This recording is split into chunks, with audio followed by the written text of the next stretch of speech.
ആരാ? അദ്ദേഹം ഇവിടെ ഇല്ല. സത്യമായിട്ട് ഇവിടെ ഇല്ല.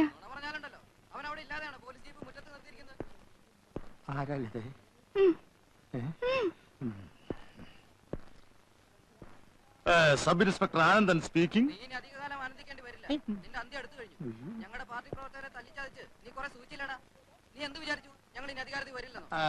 അല്ല സുഹൃത്തെ, ഞാൻ ഒന്നും പറയണ്ട. നിങ്ങളാരാ? നിന്റെ കാലൻ. ആരാ? കാലൻ.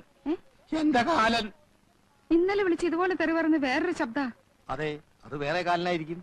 എന്റെ സ്റ്റേഷൻ അതിർത്തിയുടെ പല കോണുകളിൽ നിന്നും പലരും വിളിച്ച് പുളിച്ച തെറി പറയുന്നുണ്ട്. എല്ലാം ആനന്ദേട്ടൻ വരുത്തി വെച്ചല്ലേ? എടി, സർക്കാർ മാറി വരുമെന്ന് ആരെങ്കിലും വിചാരിച്ചോ? RDP-ക്കാര് പറഞ്ഞു, INSP-ക്കാരെ ഞാൻ തല്ലി. ഏതായാലും എന്റെ കാര്യം പോക്കാ. നമ്മളെ മക്കളെ അവര് കിഡ്നാപ്പ് ചെയ്യുമെന്നാ എന്റെ പേടി. കിഡ്നാപ്പിംഗ് ആണല്ലോ പുതിയ ഫാഷൻ. ഒരു കാര്യം ചെയ്യ്, നാളെ മുതൽ പിള്ളേരെ സ്കൂളിൽ അയക്കണ്ട. ഞാൻ പോട്ടെ. ഞാൻ ജീവിച്ചിരിപ്പുണ്ടെങ്കിൽ വൈകുന്നേരം കാണാം.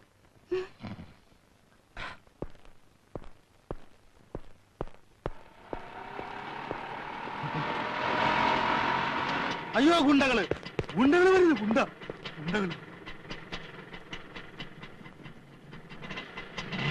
എത്ര ഗുണ്ടകളുണ്ടല്ലേ? ഗുണ്ടകളല്ല, അച്ഛനാ. ഏതച്ഛൻ? എന്റെ അച്ഛൻ. നിന്റെ സ്വന്തം അച്ഛനോ? പിന്നെ അച്ഛനെ വാടകയ്ക്ക് കിട്ടുവോ? എന്താടേ, നിന്നെ അങ്ങോട്ട് കണ്ടില്ലല്ലോ. നീ വലിയ ആളായിപ്പോയല്ലേ? അയ്യോ, അച്ഛൻ വന്ന കാര്യമൊക്കെ അറിഞ്ഞു. ഇവിടെ ആകെപ്പാടൊരു മനസമാധാനം അല്ലഞ്ഞിട്ട് അച്ഛൻ അങ്ങോട്ട് വരാഞ്ഞത്. എന്തു പറ്റി? ആനന്ദനല്ലേ അങ്ങോട്ട് ഓടിപ്പോയെ? അതെ, ഗുണ്ടകളെ പേടിച്ചിട്ടാ. ഗുണ്ടകളോ? അതെ, രാഷ്ട്രീയ ഗുണ്ടകൾ. അച്ഛന്റെ മോൻ പ്രകാശന്റെ പാർട്ടിയിൽപ്പെട്ട ഗുണ്ടകളാ. അവര് പ്രതിപക്ഷത്തായിരുന്നപ്പോ എന്റെ കഷ്ടകാലത്തിന് എനിക്ക് ഒരുപാട് പേരെ ദ്രോഹിക്കേണ്ടി വന്നിട്ടുണ്ട്. അതിന് അവരിപ്പോ അധികാരം പ്രതികാരത്തിന് ഉപയോഗിക്കുക. ആഹാ, ആരെ നമ്മൾ അന്തമാതിരി ദ്രോഹിക്കാൻ പാടില്ല ആനന്ദ. എന്ന് വെച്ചാ ഭരണത്തിലിരിക്കുന്ന പാർട്ടി പറയുമ്പോ ചെയ്യാതിരിക്കാനൊക്കെ. പ്രകാശൻ ഇപ്പൊ ഭരിക്കുന്ന പാർട്ടിയുടെ ഏതാണ്ട് വലിയ നേതാവൊക്കെയാണെന്ന് പറയുന്ന കേട്ടല്ലോ.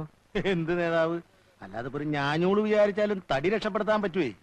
അതിന് അവനോടൊന്നും ഇവിടെ വരാൻ പറഞ്ഞിട്ട് തിരിഞ്ഞു നോക്കിയിട്ടില്ല. അയ്യോ, അവൻ സത്യപ്രതിജ്ഞ അടങ്ങി തിരുവനന്തപുരത്ത് പോയിരിക്കുക. അച്ഛൻ ഇങ്ങോട്ട് കയറിയിരുന്നാട്ടെ.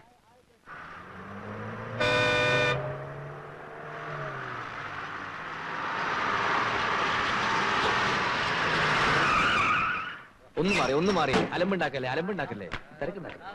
ഇറങ്ങിക്കോ.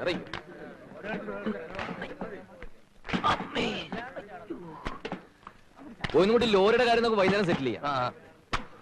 ഹലോ KRP, എങ്ങനെയുണ്ടായിരുന്നു സത്യപ്രതിജ്ഞ ചടങ്ങ്? സത്യം പറഞ്ഞ കലക്കി. വിശദമായിട്ട് ഞാൻ പിന്നെ പറയാം. ഒന്ന് നടു നിവർത്തണം. 400 കിലോമീറ്റർ അങ്ങോട്ടും 400 കിലോമീറ്റർ ഇങ്ങോട്ടും ലോറിയിൽ ഒരു ഒറ്റ നിപ്പായിരുന്നേ. വൈകുന്നേരത്തെ കാര്യങ്ങളൊക്കെ റെഡിയല്ലേ? ഒക്കെ റെഡി. എന്നാ പിന്നെ വൈകുന്നേരം നന്ദി പ്രകടനത്തിന് കാണാം. ശരി. ജയ് ഹിന്ദ്. കലക്കി മറിച്ചു. ഹോ, കേരളം കണ്ട ഏറ്റവും വലിയ ചടങ്ങ്. ഒന്ന് വന്ന് കാണേണ്ടതായിരുന്നു മോളെ. പൂഴി വാരി എറിഞ്ഞ നിലത്ത് വീഴാത്തത്ര ജനക്കൂട്ടം. കതറിന്റെ ഒരു കടലല്ലേ തിരുവനന്തപുരത്ത് ഇളകി മറിഞ്ഞത്. അമ്മേ, സത്യവാചകം ചൊല്ലുന്നു നമുക്ക് കേൾക്കാനൊക്കില്ലമ്മേ. CM ഹാളിൽ പ്രവേശിച്ച് ചടങ്ങ് കഴിയുന്നവരെ ഭയങ്കര കരഘോഷമാണ്. പക്ഷെ എനിക്ക് മുൻവശത്തിന് ഇരിക്കാൻ സീറ്റ് കിട്ടിയോണ്ട് കാര്യങ്ങളെല്ലാം ഭംഗിയായിട്ട് കാണാൻ കഴിഞ്ഞു. മുൻവശത്തോ? അതെ, മുൻവശത്ത്. ഏറ്റവും മുമ്പിൽ ഞങ്ങൾ 31 പേരായിരുന്നു. ഒരു വരിയിൽ 31 കസേരയാ. ഹാളിൽ കിടക്കാൻ പറ്റാത്ത സാധാരണ പ്രവർത്തകർക്ക് ചടങ്ങ് കാണാൻ പുറത്ത് 123 TV സ്ഥാപിച്ചിരുന്നു. പക്ഷെ TV അത്ര ക്ലിയർ അല്ലായിരുന്നു. മൊത്തത്തിലൊരു മങ്ങല്. ഒരുപാട് രസങ്ങളൊക്കെ പറയാനുണ്ട്. വിശന്നിട്ട് വയ്യമ്മേ, കാര്യമായിട്ട് എന്തെങ്കിലും എടുത്ത് കഴിക്കാൻ വെക്കേ. പോത്തുപോലെ 2 ആമക്കളുണ്ടായിട്ട് അച്ഛനെ സ്റ്റേഷനിൽ നിന്ന് കൂട്ടിക്കൊണ്ടുവരാൻ ഒരുത്തനുമില്ല. മല മറിച്ചിട്ട് വന്ന് കിടന്ന് പ്രസംഗിക്കുക. അച്ഛനെപ്പോ വന്നു? അമ്മയുടെ മൂത്ത മോൻ ഇവിടെ ഉണ്ടായിരുന്നല്ലോ. ഇലക്ഷന് തോറ്റ് തുന്നമ്പാടിയ ഒരു സഖാവ്. മൂപ്പരെവിടെ? കാണാൻ കൊതിയാവുക അതുകൊണ്ടാ. ഓഹോ, പിന്നെ വഴക്കുണ്ടാക്കാനുള്ള പദ്ധതിയായിട്ടാണ് നിന്റെ വരവ് അല്ലേ? അയ്യോ, ഇനി എന്ത് വഴക്ക്? ഒന്ന് നേരിൽ കാണുക, മൂപ്പരുടെ പാർട്ടി അകാലത്തിൽ അന്തരിച്ചതിനുള്ള ഒരു അനുശോചനം രേഖപ്പെടുത്തുക, അത്രേ ഉള്ളൂ. പ്രകാശ, നിങ്ങൾ തമ്മിലുള്ള ഒരു സംസാരവും ഇവിടെ വേണ്ട. ഒന്നും അല്ലെങ്കിൽ നിന്റെ ചേട്ടനല്ലേടാ. തെരഞ്ഞെടുപ്പിന്റെ റിസൾട്ട് അറിഞ്ഞ പിന്നെ അവൻ ഇങ്ങോട്ട് കേറിയിട്ടേ ഇല്ല. നിന്നെ പേടിച്ചിട്ടാ. ഇന്നലെ രാത്രി ജംഗ്ഷനിൽ വെച്ച് കണ്ടുവന്ന് അച്ചു പറയണ കേട്ടു. ഓഹോ, എന്നാൽ എനിക്ക് സന്തോഷമായി. ഈ അവസ്ഥയെ തന്നെ വേണം എനിക്ക് മൂപ്പര് നേരിട്ട് കാണാൻ. അമ്മയ്ക്കറിയോ, ഈ ഇലക്ഷന്റെ ഇടയ്ക്ക് 9-ാം വാർഡിലിട്ട് എന്നെ തല്ലിക്കാൻ വരെ പ്ലാൻ ചെയ്ത ആളാ ചേട്ടൻ. ആര്? പ്രഭാകരനോ? അമ്മ എന്തറിഞ്ഞു? അതൊക്കെ പോട്ടെ, ആദ്യം സ്ട്രോങ് ആയിട്ട് ചായഞ്ഞെടുത്തേ, കാലത്തെ പരിപാടികൾ നടക്കട്ടെ. ദേഹത്തിൽ വെള്ളം ചൂടാക്കിയടി, മേലാകെ അസല് വേദന. അങ്ങോട്ടും ഇങ്ങോട്ട് കാറിലൊരു ഒറ്റ ഇരിപ്പായിരുന്നേ. കാറിലോ? ലോറി പുറത്തല്ലേ? ഏയ്, ഞാനും മണ്ഡലം പ്രസിഡന്റ് കാറിലായിരുന്നില്ലേ. നോണ. പിന്നെ നിന്നോട് നുണ പറഞ്ഞിട്ട് വേണമല്ലോ എനിക്ക്. പോയി വെള്ളം ചൂടാക്കടി. സത്യപ്രതിജ്ഞ നടക്കുന്ന ഹാളിലും ടി വി ഉണ്ടായിരുന്നോ? ഹോളിലെന്തൊരു ടി വി? ചടങ്ങ് നമ്മൾ നേരിട്ട് കാണുകയല്ലേ. ചടങ്ങ് കഴിഞ്ഞ ഉടനെ തന്നെ സി എമ്മിന്റെ അടുത്ത് വന്ന് തോളി തട്ടിട്ട് പറഞ്ഞു, വെൽ ഡൺ മൈ ബോയ്. ഹോ, ഞാനാകെ കോരി തെറിച്ചു പോയി. നമ്മുടെ മാനങ്കര മണ്ഡലത്തിലെ ഇപ്രാവശ്യം 7000 വോട്ടാ പാർട്ടിക്ക് കൂടുതൽ. അതിന്റെ പിന്നിൽ എന്റെ ശക്തമായ കൈകളാണ് പ്രവർത്തിച്ചതെന്ന് മൂപ്പരുടെ ചെവിയിൽ ആരോചെന്ന് പറഞ്ഞു. അതുകൊണ്ടാ. ഞാൻ ചോദിച്ചത് അതല്ല. ചടങ്ങ് ടി വിയിൽ ക്ലിയർ ആയിരുന്നില്ല, മങ്ങലുണ്ടായിരുന്നു എന്നൊക്കെ പ്രകാശേട്ടൻ പറഞ്ഞില്ലേ? അതിന് ഹാളിന് മുമ്പിലിരുന്ന പ്രകാശേട്ടൻ ആ ചടങ്ങ് കോമ്പൗണ്ടിലുള്ള ടി വിയിൽ എങ്ങനെ കണ്ടു? ചടങ്ങെന്നും പറഞ്ഞ് മുഴുവൻ സമയം നമുക്ക് അവിടെ കുത്തിയിരിക്കാൻ പറ്റുമോ? ഒന്ന് നടു നിർത്താൻ വേണ്ടി ഞാനൊന്ന് പുറത്തേക്ക് ഇറങ്ങിയപ്പോ ഒന്ന് കറങ്ങിയപ്പോ ടി വി കണ്ടു. നേര് പറ, രാജ്ഭവന്റെ ഗേറ്റ് കടക്കാൻ പറ്റുമോ? നീ കുറെ കൂടുന്നുണ്ട്. പാർട്ടിയിൽ എനിക്കുള്ള സ്ഥാനം എന്താണെന്ന് നിന്നെ പറഞ്ഞ് ബോധ്യപ്പെടുത്തേണ്ട കാര്യമൊന്നും എനിക്കില്ല. വൈകുന്നേരം ടൗണിലേക്ക് വാ. കൃതജ്ഞതാ സമ്മേളനത്തിന് ഞാൻ നടത്താൻ പോണ ഗംഭീര പ്രസംഗം കേൾക്കുമ്പോൾ നിനക്ക് മനസ്സിലാവും ഞാൻ ആരാണെന്നുള്ളത്. പ്രിയപ്പെട്ട സുഹൃത്തുക്കളെ, കഴിഞ്ഞ 5 വർഷക്കാലമായി ഈ രാജ്യത്ത് ഒരു ഭരണകൂടം ഉണ്ടായിരുന്നോ? ഇവിടെ ഒരു സർക്കാർ ഉണ്ടായിരുന്നോ? ഇവിടെ ഒരു മുഖ്യമന്ത്രി ഉണ്ടായിരുന്നോ എന്ന് ചോദിക്കാൻ ഞാൻ ആഗ്രഹിക്കുകയാണ്. ഇല്ലായിരുന്നു സുഹൃത്തുക്കളെ, ഇല്ലായിരുന്നു. പിന്നെ ഉണ്ടായിരുന്നത് RDP എന്ന ഒരു പാർട്ടി മാത്രമായിരുന്നു. അവരുടെ അഴിഞ്ഞാട്ടമായിരുന്നു. Revolutionary democratic പാർട്ടിയാണത്രേ. എന്ത് റവല്യൂഷണറി, എന്ത് ഡെമോക്രസി എന്നാണ് ഞാൻ ചോദിക്കുന്നത്. അതിനുള്ള ശിക്ഷ നിങ്ങൾ അവർക്ക് നൽകി കഴിഞ്ഞു. ഇന്ത്യൻ നാഷണൽ സെക്യുലർ പാർട്ടി നിങ്ങളുടെ പാർട്ടിയാണ്, ജനങ്ങളുടെ ആശയാഭിലാഷങ്ങളുടെ പാർട്ടിയാണ്. പിന്നെ ഞങ്ങളുടെ കൂടെ വർഗീയ പാർട്ടികളുണ്ടെന്ന് RDPക്കാർ ആരോപിക്കുന്നുണ്ട്. അത് തെറ്റാണ് സുഹൃത്തുക്കളെ. പിന്നെ വർഗീയ പാർട്ടി ഇല്ലെന്ന് പറഞ്ഞുകൂടാ. ഞങ്ങളുടെ കൂടെ ചേർന്ന ശേഷം അവരിൽ യാതൊരു വർഗീയതയും ഞാൻ കണ്ടിട്ടില്ല. അല്പസ്വല്പം കോഴി ബിരിയാണി കഴിക്കുന്നത് വർഗീയതയാണോ എന്ന് ഞാൻ വെല്ലുവിളിക്കാണ്. പക്ഷേ RDPയുടെ കൂടെയുള്ളത് മുഴുവൻ വർഗീയ പാർട്ടികളാണെന്ന് ഞാൻ നിങ്ങളെ അറിയിക്കാണ്, അഭ്യർത്ഥിക്കാണ്, അപേക്ഷിക്കാണ്. അതുപോലെ ഞങ്ങൾ അഴിമതിക്കാരാണെന്ന് പറയുന്നുണ്ട്. അല്ല സുഹൃത്തുക്കളെ, വാസ്തവത്തിൽ അഴിമതി എന്താണെന്ന് പോലും ഞങ്ങൾക്ക് അറിഞ്ഞുകൂടാ. തെരഞ്ഞെടുപ്പ് ഫണ്ടിലേക്ക് ഇവിടുത്തെ നല്ലവരായ മുതലാളിമാരിൽ നിന്ന് ധാരാളം പണം ഞങ്ങൾ സ്വീകരിച്ചിട്ടുണ്ട്. അത് സ്നേഹം കൊണ്ട് മാത്രമാണ്. മുതലാളിമാരെ പോലെ ഇത്രയും നല്ല മനുഷ്യരെ ഞാൻ വേറെ കണ്ടിട്ടില്ല.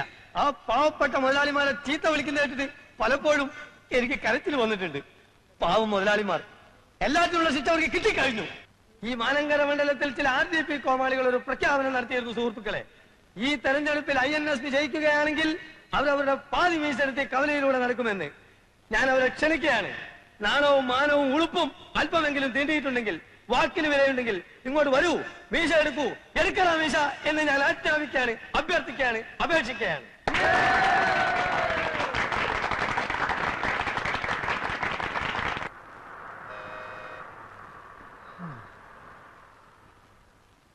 ആ തേണ്ടി RDPയുടെ തൊലി ഇരിക്കുകയാണ് ഉത്തമ. സഹിക്കല്ലാതെ എന്ത് ചെയ്യാം? അവര് ജയിച്ച പാതി മീശ എടുക്കാന്ന് പറഞ്ഞത് കോട്ടപ്പള്ളിയല്ലേ? അതെ, ഇങ്ങനെ ഒരു വിധി എഴുത്തുണ്ടാകുമെന്ന് സ്വപ്നത്തിൽ പോലും വിചാരിച്ചല്ലോ. എന്താ ഉത്തമ ജനങ്ങൾ നമ്മളോട് ഇങ്ങനെ പെരുമാറിയത്? അതേ, ഒരു പാർട്ടിയിലും പെടാത്ത നിഷ്പക്ഷമതികളായ കുറെ ജനങ്ങളുണ്ടല്ലോ, ആ തെണ്ടികളായി ഇത്തവണ നമ്മളെ പറ്റിച്ചത്. നമ്മുടെ ഗവൺമെന്റ് എന്തൊക്കെ ജനങ്ങൾക്ക് കൊടുത്തു? കൂടുതലും വാഗ്ദാനങ്ങളാ കൊടുത്തത്. ഉത്തമ, നമ്മുടെ പാർട്ടിയെ നമ്മൾ തന്നെ വിമർശിക്കരുത്, അതും ഇന്നത്തെ ചുറ്റുപാട്. ഞാൻ ആലോചിച്ചപ്പോ ഒരു കാര്യം തോന്നിപ്പോവാണ്. എന്തേ? ജനങ്ങൾ സമ്പൂർണ്ണ സാക്ഷരത നേടിയതാണ് നമുക്കടിയായത്. എങ്ങനെ? സാക്ഷരത നേടിയപ്പോ ജനങ്ങൾക്ക് വിവരം വന്നല്ലോ. അതുകൊണ്ടാണോ ഇത്തവണ അവർ നമുക്ക് വോട്ട് ചെയ്യാത്തത് എന്നാണ് എന്റെ സംശയം. അത് ശരിയാ, ജനങ്ങൾക്ക് നല്ല ബുദ്ധി വന്നാ പിന്നെ അവരെല്ലാ പാർട്ടിക്കാരെയും കല്ലെറിഞ്ഞ് കൊല്ലാനിടയുണ്ട്. മറ്റ് സംസ്ഥാനങ്ങളിലൊക്കെ എന്ത് സുഖ, സിനിമാ നടനോ നടിയോ ആരെ വേണമെങ്കിലും അവർ ജയിപ്പിക്കും. കാരണം അവിടെ സാക്ഷരതയില്ല, വീരാരാധന മാത്രമല്ലേ ഉള്ളൂ. അതൊക്കെ പോട്ടെ, ചില്ലറ വല്ലതുണ്ടോ പരിപ്പുടക്കും ചായക്കും? എല്ലാം തീർന്നില്ലേ? തെരഞ്ഞെടുപ്പ് കഴിഞ്ഞ പിന്നെ വീട്ടിൽ കയറിയിട്ടില്ലല്ലോ, പിന്നെ ഇവിടുന്ന കാശ്. എന്റെ അനുജനുണ്ടല്ലോ, ആ അലവലാതി അവിടെ നിന്നോണ്ട് എന്നെ നോക്കി ചിരിക്കുക. എങ്ങനെ ഞാൻ അവനെ ഫേസ് ചെയ്യും? വീട്ടിൽ പോവാതിരുന്ന വിശന്ന് ചാവുകയും ചെയ്യും. എന്നായാലും ഫേസ് ചെയ്തല്ലേ പറ്റൂ കോട്ടപ്പള്ളി.